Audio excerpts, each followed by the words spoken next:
If you're not willing to go in there and face yourself, you're not gonna find anything. You're gonna live right here on surface, man, right here on surface. So if there is an ending to this world, and there is somewhere to go, and there's a judgment, you're gonna get there and you might see a chart. And that chart may tell you who the f you should have been. And now you get the rest of your life to think about that. Man, I could have lived a much better life if I just would have just suffered a little bit more. If I just would have went in that and realized I had so much more. But fear and the 40% and living here versus living here, being afraid, stop me. Your biggest enemy, the most important conversation you will ever have in your life is the one you have with yourself. You wake up with it, you walk around with it, you go to bed with it, eventually you're gonna act on it, whether you're good or bad. You have to, that's why the whole thing about this book I have, it's about you. It is about you.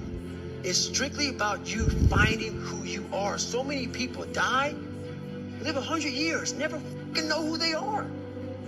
Never know who they are. You have to look in that mirror and know there's so much more in here, man. Because I can literally right now be a 300-pound guy spraying for cockroaches still to this day.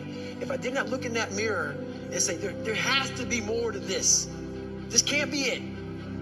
And then willing to go into it, dive deep into it, and give all I have to find it. So that's what all that's about. Let's say there's 10 people in this room, and we're all mediocre. But I'm the best of the mediocre people. I now think I'm great. I'm great. We surround ourselves around people that make us feel great. They tell us what we want to hear. The second we put ourselves amongst the uncommon people, we don't like that feeling, that challenging feeling of that person who's waking up at 3:30 in the morning and say, hey, push, I'm going for a run. We don't like that challenge. We like that person who says, hey, you know, man, I don't feel good today, man. And they say, oh, it's okay, brother. Take a day off. Maybe get a pizza and watch the game. We like that. We love that feeling. Why? Because you understand, man, we're good, bro.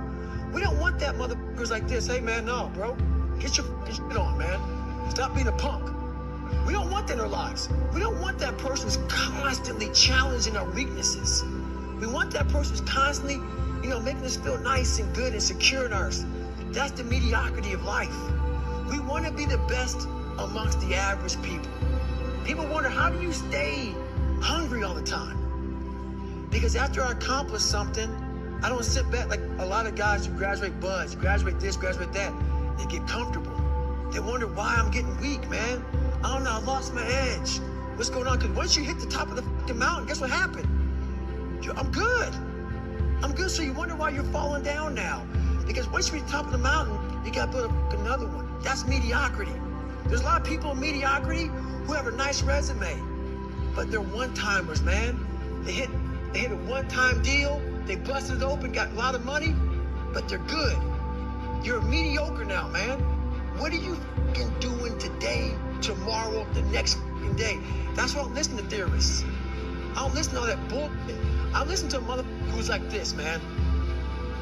What's wrong, man? I'm tired, dude. Why are you tired? Because tomorrow, I gotta do the fucking shit again, man. Whatever it is that made me fucking nauseous and sick to my stomach, it made me hurt. There's no ending. And that's the person I listen to. That's the person who's gained knowledge. You gain knowledge through suffering. And on the other end of suffering is a world that very few have ever seen. It's a beautiful world, because that's where you find yourself. You don't find yourself in over here. You find yourself on the other end. Like the 100-mile race I was on, I ran it for 24 hours. I found myself on the other end of that race. That 19 hours, I found, wow, there's a whole nother world out here that I've never even saw. But the world's in your mind. And that's what all that mediocrity is about. The mind has the tactical advantage over you at all times. At all times of your life, the mind has a tactical advantage over you. Why is that? It knows what you're afraid of. It knows your insecurities. It knows your deep, dark lies. And it starts to push you away from that. It pushes you in a direction that is comfortable. The mind controls everything. So what I realized was that when I was growing up and I was 300 pounds and I got all fat and I got all insecure, I realized that my mind kept taking me in this direction. When things got uncomfortable for me, when I was facing my insecurities, I was facing my fears, my mind said, oh no, we have a tactical advantage. We need to get you, separate you from this feeling. This feeling of your life is all about feelings. We want the happy feeling. We don't want that feeling of this sucks. If in that moment, you can answer those up questions and you are now in charge of your brain versus your brain ruling you, that's where all that stuff comes from. So the 40% rule is all of that. You get to 40%, your brain says, we're done. Let's roll, man. This is starting to get painful. This is uncomfortable. So you sit down.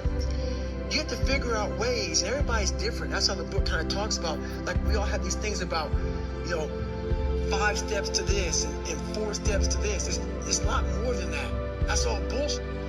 It's a practice that you have to, it's a habit. So if you know that at 40%, I'm feeling pain. At 40% I'm feeling pain, that's where the 40% rule kicks in. Now it starts. Okay, I'm feeling pain.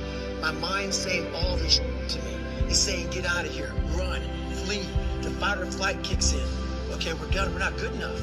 It starts telling you all these things. You start to believe it because the mind controls all. This is the time where you have to gain control back of your mind. It's okay. Let me see if I can go 45%. And once you start giving yourself more and more hope, you start realizing, okay, the mind starts to be, okay, what are you doing? We're supposed to be going right, and you're going left. You start then controlling your mind. You start finding more in yourself, and it goes from 40% to a lot further than that. That's the start of it, though. Get to the spot where your mind is saying stop. Whatever that is, you gotta get there first, and then that's when that starts to work for you. You gotta control yourself in that moment.